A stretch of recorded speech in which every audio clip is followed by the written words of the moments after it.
François de Vaudreuil est revenu à Paris dans l'espoir d'être acquitté d'une accusation d'attentat contre le roi.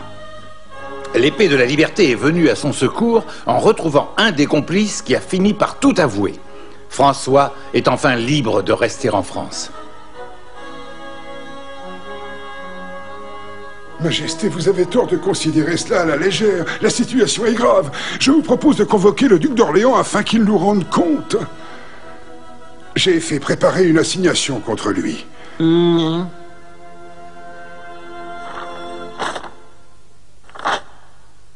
Dumorat, vous semblez oublier une particularité. Le duc d'Orléans est mon cousin. Je ne le sais que trop, mais votre majesté, vous aussi semblez oublier que votre cher cousin s'est prononcé ouvertement contre vous et qu'il est prêt à tout pour vous écarter du trône. Je vous en prie. Très bien, je signe.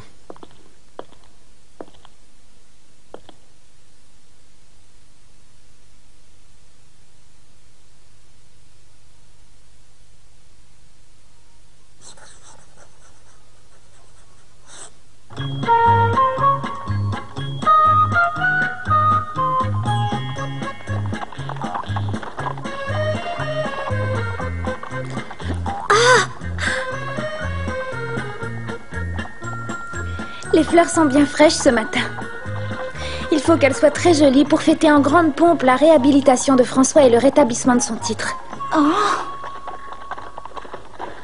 Pourquoi fais-tu cette mine? Je réfléchissais à ce que tu venais de dire. François a retrouvé son titre de noblesse, alors toi aussi, Mathilde? Eh bien oui, puisque désormais, j'appartiens à la famille de Vaudreuil. Qu'est-ce qu'on ressent quand on a un titre?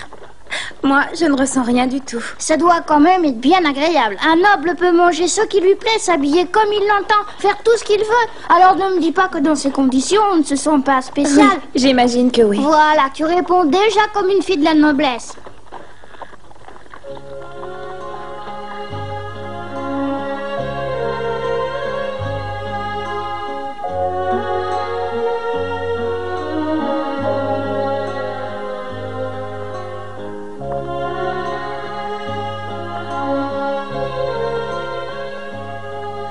J'ai l'impression que notre château n'a jamais été aussi propre qu'aujourd'hui. Oh, monsieur François, je suis si heureux que nous nous retrouvions ici comme autrefois. Tout le personnel vous attendait. Je te remercie pour ton chaleureux accueil, chère Blondelle. François! Oh, Mathilde!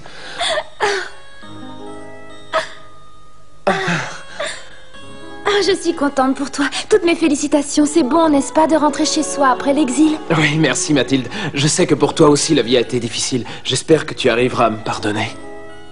Je ne te pardonnerai pas si tu continues à parler ainsi. Maintenant, il faut penser à fêter ton retour. Et j'ai apporté un chariot de fleurs en ton honneur.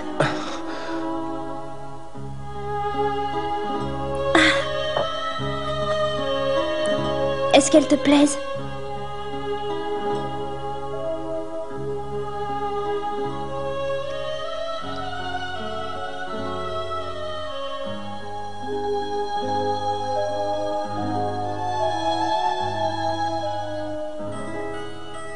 Fantastique! Oh, magnifique! J'ai l'impression d'être au paradis.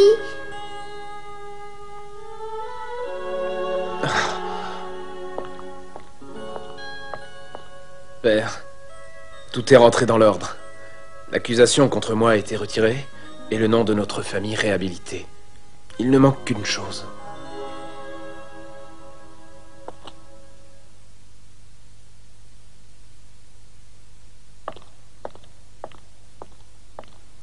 Écoute, Mathilde. Ce qui manque ici, c'est ta présence. Que veux-tu dire? Désormais, la famille de Vaudreuil est de nouveau noble et elle a retrouvé ses biens. Tu devrais revenir vivre dans ce château. François, je suis désolée, mais j'ai décidé de continuer à vivre à Paris. C'est ce que tu veux.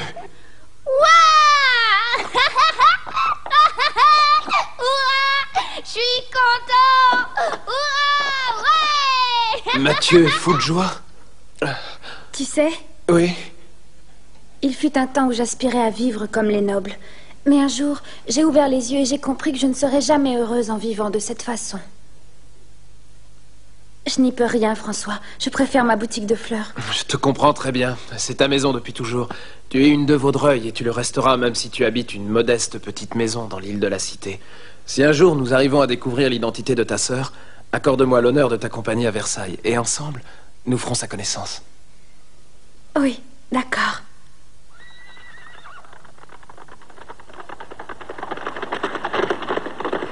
Allez! Arrêtez-vous! Que venez-vous faire ici, lieutenant Gaspard? Descendez, monsieur le duc! Certainement pas.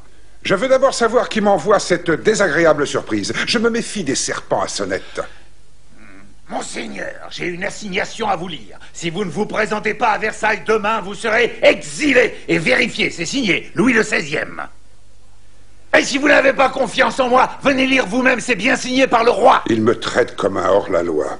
Mais allez dire à Sa Majesté le roi qu'il peut compter sur moi. Bien, j'y cours. Demi-tour.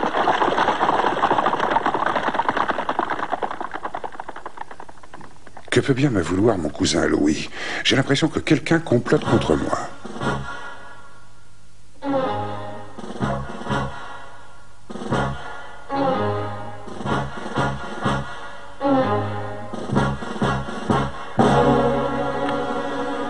Si je réussis à me débarrasser du duc d'Orléans, je n'aurai aucun souci à me faire pour duper les autres membres de la noblesse. Dumorat? Gibbon.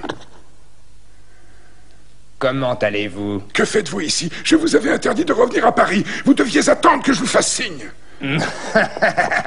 J'ai l'estomac qui crie famine, monsieur. Que voulez-vous dire? Vous avez été payé royalement. Ne me dites pas que vous avez tout dépensé.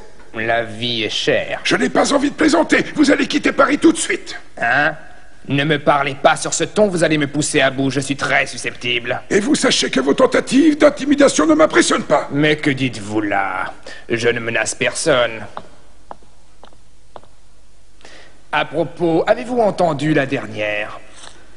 Dans certains milieux, on dit que c'est le duc d'Orléans qui a organisé l'attentat contre le roi. Les gens sont mauvaise langue. Vous et moi connaissons la véritable histoire de ce complot, n'est-ce pas, monsieur? Taisez-vous! Quelqu'un pourrait vous entendre à la fin. Bien, vous avez gagné. Mais je n'ai pas un liard sur moi, vous me prenez au dépourvu. Revenez ce soir. J'étais certain de pouvoir compter sur votre compréhension. À ce soir, monsieur Dumorat. Allez-vous-en maintenant, Gibbon. Je préfère qu'on ne vous aperçoive pas chez moi. C'est normal, je vous débarrasse tout de suite. Je ne reviendrai pas ce soir, je préfère qu'on se voie à l'endroit habituel. Et tâchez de ne pas me faire attendre longtemps.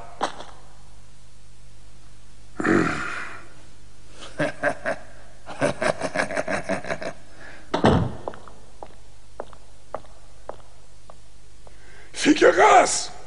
Figueras! Vous m'avez appelé. Pourquoi as-tu laissé entrer Gibbon? Mais je ne... Tu le trouveras ce soir au même endroit que d'habitude. J'ai compris, je m'occupe de lui d'une façon définitive. On ne se joue pas de moi. Excusez-moi, monsieur. Qu'y a-t-il? Un message pour vous vient d'arriver de la part de Sa Majesté qui vous informe que le duc d'Orléans est au château de Versailles. En se rendant au château illico, le duc risque de se justifier rapidement. Il va falloir jouer serré. Au revoir! Au revoir! Au revoir!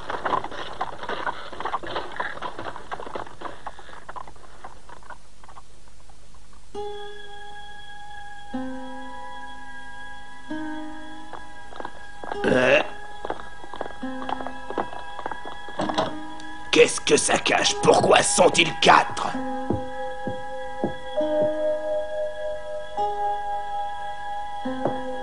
C'est bien toi, Gibbon. Dis donc, t'as pas oublié le blé, j'espère.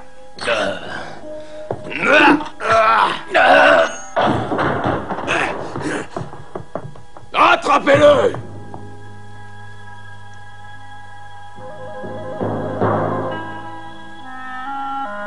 Séparons-nous!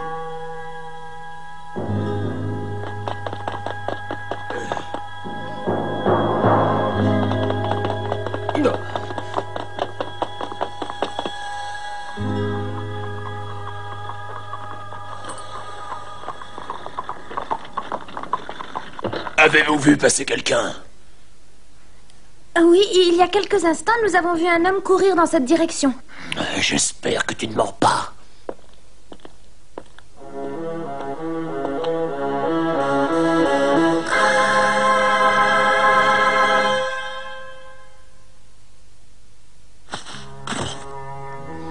Ça semble vrai. Remettez ce panier en place! Qu'est-ce que c'est que ces mauvaises manières? Eh, ils sont partis! Merci les jeunes, vous m'avez sauvé la vie.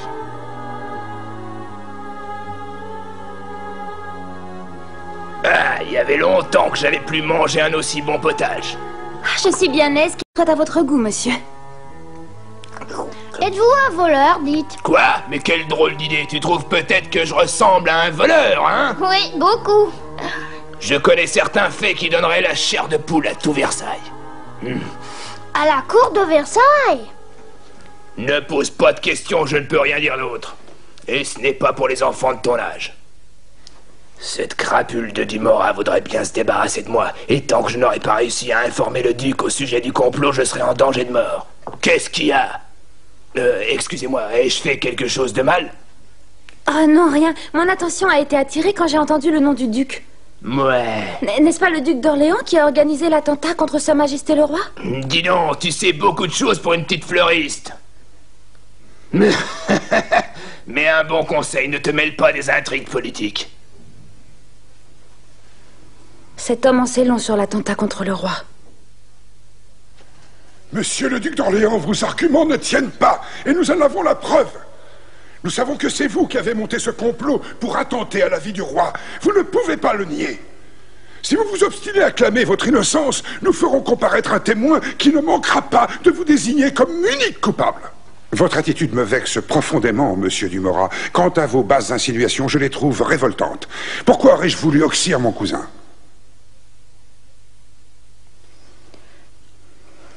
Oh.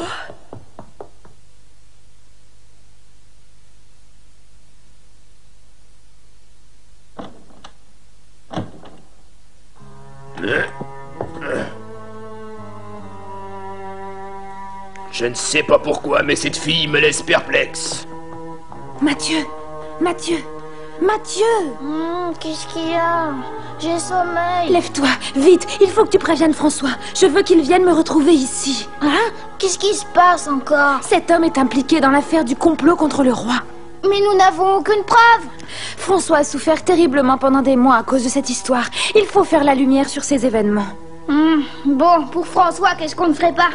Allez, vas-y. J'y vais. Et je reviens vite. Oh. Monsieur Dumorat, faites entrer le témoin. Cet interrogatoire devient franchement fastidieux. Bien, Majesté. La déposition de ce témoin est d'importance capitale. Je demanderai donc à monsieur le duc de bien vouloir quitter la salle. Pourquoi ne puis-je pas rester? Eh bien, parce que nous devons organiser une confrontation afin de connaître la vérité. Bien, je vous rappellerai quand ce sera nécessaire.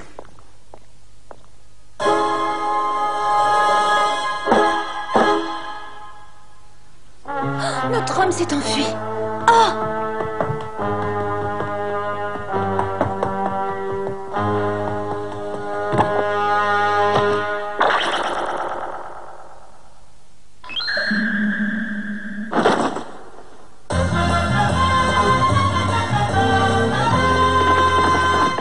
Il faut que je le retrouve.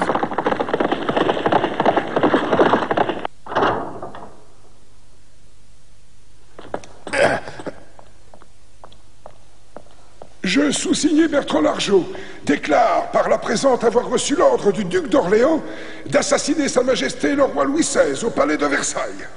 Monsieur Largeau, nous allons maintenant faire entrer 5 hommes, parmi lesquels se trouve le duc d'Orléans. Vous nous indiquerez celui qui vous a ordonné ce crime. Regardez!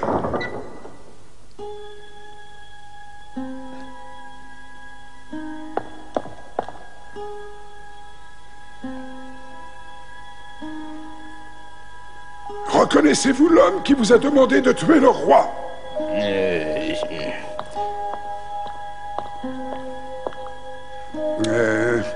Et je ne suis pas certain, mais je crois que c'est lui.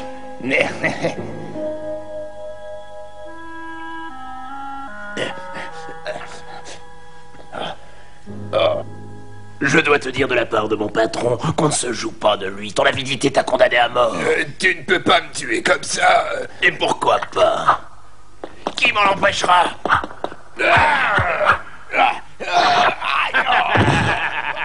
Arrêtez-vous! Quoi? Je suis l'épée de la liberté. Laissez cet homme, il est mon prisonnier.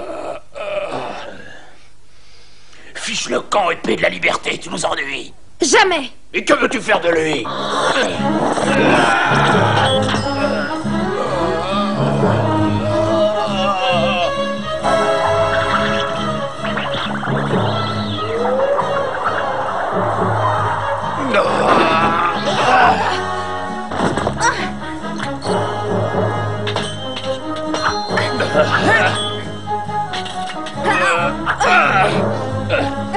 Malédiction! Arrêtez-la!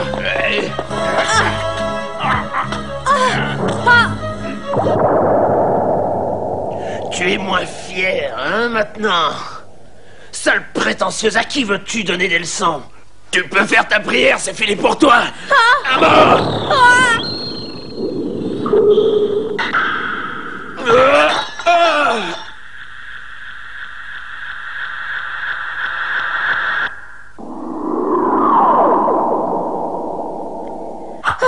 Tulipe noire! Malédiction, c'est la tulipe noire! Oui, c'est bien moi, bandit. Je suis arrivé à temps, pas vrai?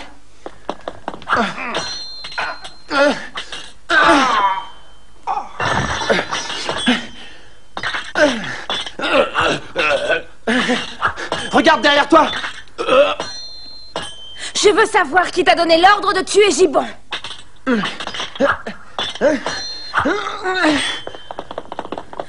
Attends, Tulipe noire! Laisse-le courir. C'est cet homme qui m'intéresse. Laisse-moi, ça suffit! Gibbon, si j'ai bien compris, tu sais qui a organisé le complot pour assassiner le roi. Oui. Il le sait.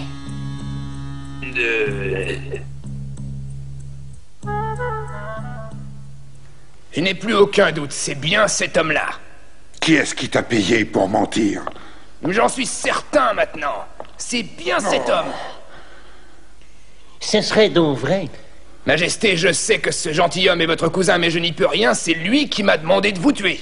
C'est faux! Je n'ai jamais vu cet homme de ma vie, je le jure! Qu'allez-vous faire? Ben, je n'en sais rien encore. N'avez-vous pas compris ce qu'a dit le témoin? Oui. Monsieur le duc d'Orléans, je vous reconnais coupable de crime envers ma personne. Oh, Majesté!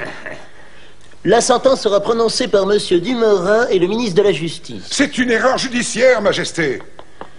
Monsieur, nous avons de graves ennuis. Qu'est-ce que tu dis? François de Vaudreuil? Qui est l'homme qui vous accompagne? Majesté, excusez notre intrusion, mais tout ce qu'on vous a dit sur cette sombre affaire est faux. Comment osez-vous, Vaudreuil? Je vous prie de ne pas intervenir. Cette affaire est claire maintenant. Monsieur Dumorin! Nous... Je vous en prie, Louis. Oui, vous avez la parole, comte de Vaudreuil. Non, mais je... Oui. Je vous remercie, Majesté. Retirez votre barbe, Gibbon.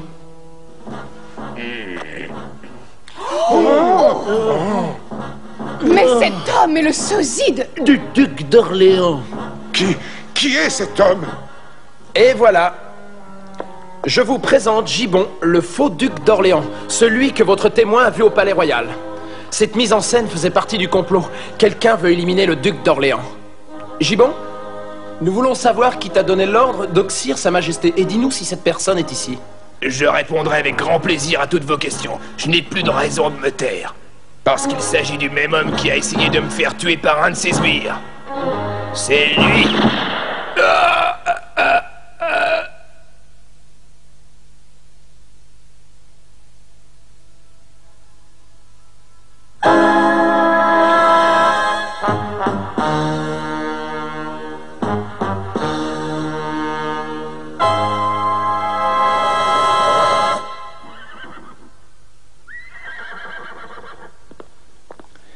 Je vous présente Mathilde. Ah, je suis très honorée. Tout l'honneur est pour moi, et j'en vis François. On m'a raconté votre action dans cette affaire. Mes compagnons et moi-même vous en remercions infiniment. Mais de quel compagnon parlez-vous, monsieur le duc? Des hommes pour qui l'amour sacré de la patrie est plus important que toute considération de personne ou de famille régnante. Vive le duc d'Orléans! Merci, monsieur le duc! Merci, monsieur le duc! Vive le duc d'Orléans! Vive le duc! Si le roi devait un jour ne plus régner sur notre pays de France, que deviendrait le château de Versailles? Que deviendrait ma sœur qui doit y vivre? Le duc d'Orléans, noble mais libéral, est acclamé par la foule en cet automne de 1788. Le temps des bouleversements approche inexorablement.